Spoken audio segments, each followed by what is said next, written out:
자, 이번 시간에는 제가 포렉스 팩토리라고 하는 사이트하고 트레이딩 이코노믹스라고 하는 사이트가 이제 언제 유용한지 어떻게 쓰는지를 한번 간단히 알아보도록 하겠습니다. 일단은 뭐 경제 사이트 중에서 이제 목록 중에 캘린더라고 하는 목록이 있습니다. 이 트레이딩 이코노믹스 안에도 보면 이 캘린더라는 목록이 있는데, 이 캘린더라고 하는 얘기는 우리가 일반적으로 하는 그 달력을 보여주는 게 아니고 그 매우 일자별로 발표되는 그 경제 지표를 리얼타임으로 발표되면 바로 보여주는 그런 개념이에요. 그래서 트레이딩 이코노믹스에서도 캘린더를 가게 되면 이렇게 이제 일자별로 발표되는 주요 경제 지표들이 쭉 나오도록 되어 있습니다. 그런데 이런 사이트들은 많습니다. 뭐 investing.com 안에도 캘린더가 있고요. 여러 가지가 있는데, 제가 이 포렉스 팩토리의 그 캘린더 요 화면을 이용하는 이유는 일단 뭐 직관적으로 눈에 잘 보이고요. 그 다음에 이렇게 화면에 보시면 뭐 다른 데도 기능이 있지만 이렇게 클릭 한 번만으로 이건 하루, 그 다음에 이건 일주일, 그 다음에 뭐 여기 연도별로 계속 뭐 이렇게 움직일 수 있습니다. 이렇게 일자별로 내가 그 원하는 곳에 빨리빨리 갈 수 있고, 보시면 이렇게 뭐 2018년 1년 막 건너, 그러니까 옛날 것도 볼 수 있고, 그래서 직관적으로 무엇인가 선택하기 굉장히 편해요. 그래서 이제 선택하는 게 한 가지가 있고요. 두 번째 또 한 가지의 이유는 어디에 있냐면은 요 오른쪽에 있는 제일 끝에 거하고 여기 중간에 있는 폴더 모양의 이 두 가지 기능이 있어서 좀 활용을 하는데요. 일단 요번에는 수치 나온 게 별로 없으니까 제 생각에는 이제 요 직전 걸로 한번 전주 걸로 해보겠습니다. 여기 쭉 보시면 이제 여러 가지 내용들이 나오는데, 예를 들면 중국의 소비자 물가 상승률이 나오죠. 그래서 제일 우측에 이 막대 그래프를 눌러보면 그래프가 뜨게 됩니다.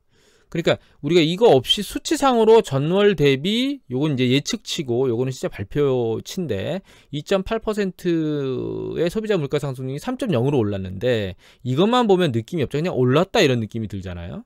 그런데 이 상태에서 이렇게 보면 아, 추세가 이렇게 하다 잠깐 쉬었는데 올랐구나. 그리고 긴 추세를 놓고 보면 사실 이 물가 상승률이 그냥 뭐 옛날보다는 낮고, 최근 같은 경우에는 최근에 이제 고점 수준에 거의 쏙 튀어 올라온 고점 수준에 근접한 수준이다. 이렇게 우리가 추세도 알고 있고 재반 여건의 상황도 알 수 있어요. 그래서 이 차트가 만들어진다는 게 굉장히 좋고요. 또 한 가지는 이 차트를 지우고 폴더 모양을 눌러보면 이렇게 출처가 나옵니다.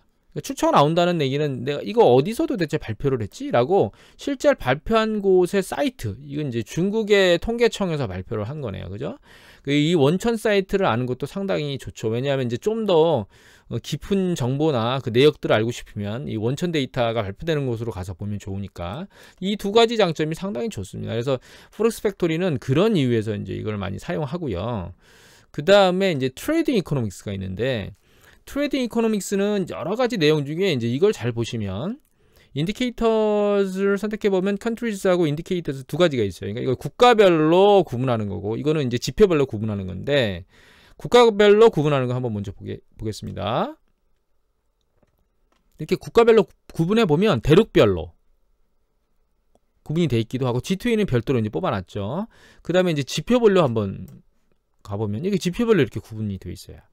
그러면 이제 국가별 같은 경우에는 이미 눈치채셨겠지만 국가를 하나 선택하게 되면 해당 국가의 경제 지표들이 나와요. 쭉. 이거는 오버뷰고 개괄이고, 이제 여기 보시면 뭐 GDP, 노동, 가격, 뭐 돈, 무역, 정부, 뭐 비즈니스, 사업, 컨슈머, 소비 이런 관련된 경제 지표들이 굉장히 많이 나옵니다. 그러니까 내가 만약에 어떤 국가의 경제 지표 궁금해? 그러면 트레이딩 이코노믹스 와서 어떤 특정한 국가를 선택한 다음에 그 내용 중에 어떤 경제 지표를 찾으면 됩니다. 그러면 요번에 이제 인디케이터즈를 선택해 보면 컨트리즈가 아니고 그러면 이렇게 이제 경제 지표별로 쭉 나오죠. 근데 이제 요거의 장점은, 예를 들면 여기서 이제 연간 GDP 성장률을 한번 선택해 보겠습니다. 이렇게 선택해 보면 이렇게 국가별로 쫙 전체 여기 이제 발표하는 이 GDP 성장률이 발표돼서 여기 들어와 있는 이 사이트에 들어와 있는 모든 국가들의 GDP 성장률이 한눈에 쫙 보이게 됩니다. 뭐 우리가 뭔가 어떤 경제 지표 같은 경우는 이렇게 순위별로 쭉 뭔가를 세우고 싶은 경우가 있죠. 그럼 이거 소팅돼서 나오기도 하거든요. 그래서 이런 점들이 좀 좋고, 또 예를 들면 근데 급작스럽게 몇 가지 경제 지표들 뭐 몇 국가들 뭐 예를 들면 이 국가 중에서 뭐 차이나, 그죠? 차이나, 그 다음에 유나이티드 스테이츠, 이렇게 이제 미국, 그 다음에 뭐 유로존 이런 것들을 선택해서 바로바로 보고 싶으면 이쪽 사이트에 와서 이걸 선택하면 굉장히 편하죠. 그리고 여기서 한 가지 더 쓸 수 있는 장점이 있다면, 뭐 예를 들어서 GDP 중에 제가 중국 같은 걸 한번 해볼까요? 차이나로 한번 가보겠습니다. 중국 차이나로 가서 이 상태 하에서 이 차트가 떴죠. 차트가 떴는데 이 차트 밑에 compare라고 하는 영어 단어를 누르시면 이게 하나의 차트와 또 다른 경제지표 차트를 믹싱할 수 있습니다. 이거는 뭐 예를 들면 다른 국가를 선택할 수도 있고요. 혹은 자기 자신의 국가를 선택해서 할 수도 있습니다. 그래서 이게 GDP 성장률하고 자기 자신의 국가의 어떤 특정 지표를 한번 선택해 볼까요? GDP의 차이나에 이렇게 주식시장을 한번 믹싱해 보겠습니다. 이렇게 나오네요. 그죠?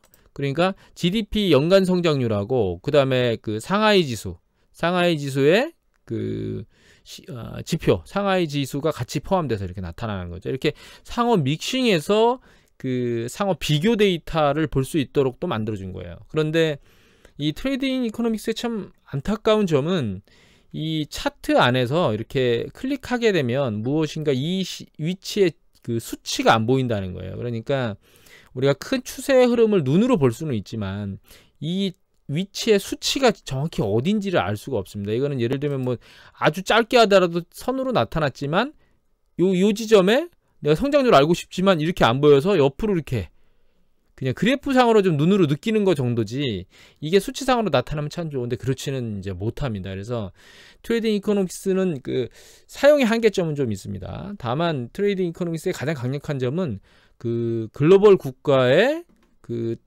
어떤 국가를 선택해서 뭐 예를 들면 우리가 이란이라고 하는 것, 뭐 우리가 일반적으로 이란은 궁금해하지 않겠지만 이란이라고 하는 국가를 하나 선택해서 이란의 주식 차트도 여기 눈에 보이게 돼 있네요. 이란의 주식 차트가 이렇게 나타나고, 그죠? 이란의 주식 차트를 일반적으로 볼 수 있는 건 아니죠. 그 다음에 이란의 한번 실업률을 볼까요? 이란의 실업률도 이렇게 상황이 나타나서 이란의 실업률이 과거 추세가 어땠는지 뭐 이런 것들을 볼 수 있다는, 그러니까 트레이딩 이코노믹스는 글로벌의 많은 국가들 중에서 뭐 어떤 국가의 어떤 경제 지표가 궁금하다 그러면 뭐 웬만한 국가들은 전부 다 나온다라고 하는 점이 가장 큰 장점이 아닌가 이렇게 생각을 합니다.